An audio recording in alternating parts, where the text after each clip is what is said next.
Ok, ça suffit, la présentation du genre très publicité. On revient sur notre ancien format de vidéo et je vais vous présenter tout d'abord le packaging. Franchement, le format, ça reste inchangé par rapport à l'ancien modèle de iNew. C'est toujours cette présentation bien Shenzai. Mais le matos, c'est assez résistant. Donc, c'est une boîte assez rigide. En arrière, on trouvera une étiquette qui montre tous les caractéristiques principaux de cette portable. Donc, celle-ci est équipée d'un processeur 6 core cadencé à 1.5 GHz. En plus, vous avez un écran de 5,5 pouces en HD. Pardon. Donc, ensuite, la caméra, c'est le point incontournable de ce portable. Ensuite, qu'est-ce qu'il y a d'intéressant? Le système d'exploitation, c'est Android 4.4, le Kit 4. Ensuite, la batterie n'a que 2400 mAh. Ça, c'est un fail selon moi. Franchement, pour un portable de 5,5 pouces en HD, cette batterie n'est pas suffisante. Mais on verra ça plus tard. Donc, ici, je retirais le film de protection avant le texte, donc ça c'est un peu bordélique, mais au moins vous voyez bien la protection à l'intérieur. Franchement, ça c'est très limité. Voilà, il y a juste deux nappes d'éponge ici, voilà. C'est très simple, basique, franchement. Ensuite, on trouvera un écran de protection et aussi un livret de l'utilisateur. Franchement, je trouve la langue anglaise là-dessus, c'est correct. Donc, il y a des améliorations. Ensuite, une prise, non, c'est un chargeur à la prise USA, évidemment. Et le câble micro USB.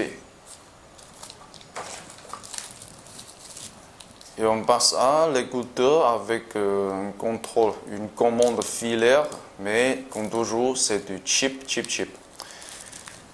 Donc, iNew, c'est toujours un fabricant très radin. Il n'y a pas de batterie supplémentaire, il n'y a pas de câble OTG. Mais ce qui est plus intéressant, c'est toujours ce smartphone.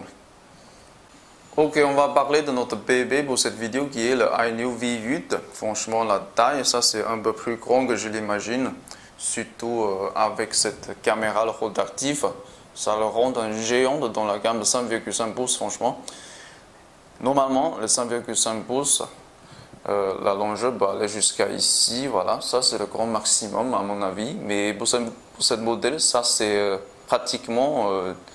voilà, 10% plus long que les 5,5 pouces normaux. Donc c'est un géant. Mais en termes de finition et le matériel, je trouve c'est impressionnant. Même si c'est une copie de Oppo N1, je dois respecter ça. Ça c'est vraiment très bien fait, tout est très bien regardé. Le matériel, même si c'est en plastique, ça ne donne pas du tout l'impression cheap, franchement. Voilà, ça a l'air hors de gamme, franchement. Donc, sur la face frontale, on trouvera déjà le capteur de proximité et le capteur de luminosité. Voilà. À côté, on a l'écouteur. Et ça vient avec la caméra rotative. Très intéressante. Ok, tout en bas, on a l'écran. Mais franchement, la marge, ça c'est un peu trompeux. Voilà.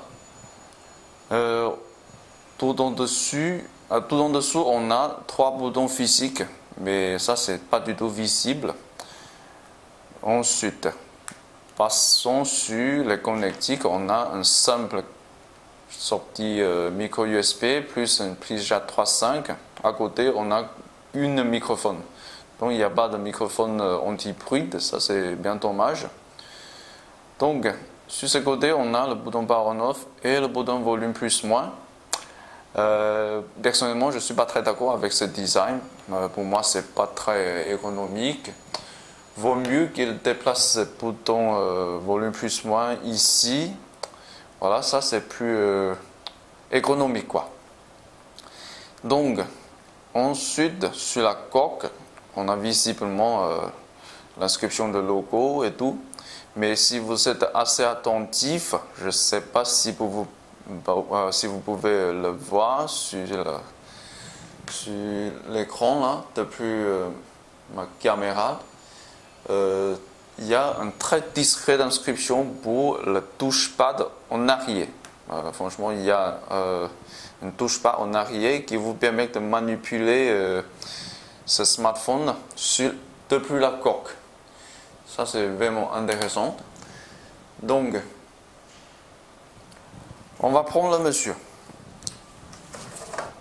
Pour ce géant, je vais tout d'abord prendre la longueur.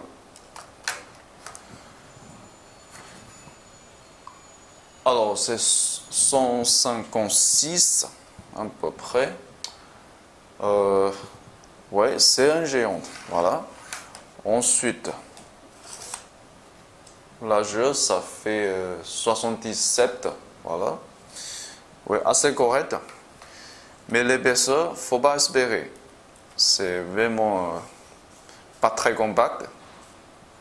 C'est un modèle plutôt costaud. Voilà, ça fait presque 10 mm déjà.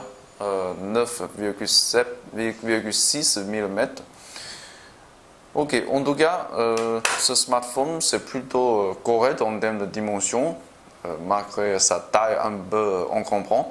Donc, on va prendre aussi le poids. Ok, c'est un peu plus lourd que beaucoup de smartphones 5,5 pouces, franchement. Ça fait 176, pardon. Donc, en tout cas, c'est un géant. En plus, le matos n'est pas cheap. La finition, c'est plutôt bien fait. Mais tout ça, ça vient avec un prix. On a sacrifié la taille ainsi que le poids pour un smartphone plutôt hors de gamme en termes de finition. Ok, on va aussi démontrer la coque pour voir ce qui est à l'intérieur. Donc, visiblement, c'est un double SIM, un SIM standard, plus un SIM micro SIM, voilà. Et ensuite, on a aussi l'emplacement pour le 4ST, mais ces trois emplacements, c'est séparé. C'est pas réuni dans un seul emplacement. Et ensuite, on a ces jointures pour le touchpad en arrière, voilà, ici. En plus, ce modèle supporte la fonction MFC. Donc voilà, ici c'est la partie pour la communication MFC. Donc il y a plein de fonctionnalités. Mais je ne suis pas sûr si c'est tous pratique, mais on verra ça plus tard. Donc on a aussi la batterie. Dommage, il n'y a qu'une seule batterie de 2400 mAh. Il n'y a pas une batterie de plus. Ça c'est vraiment radin de part de iNew. Mais ils sont comme ça.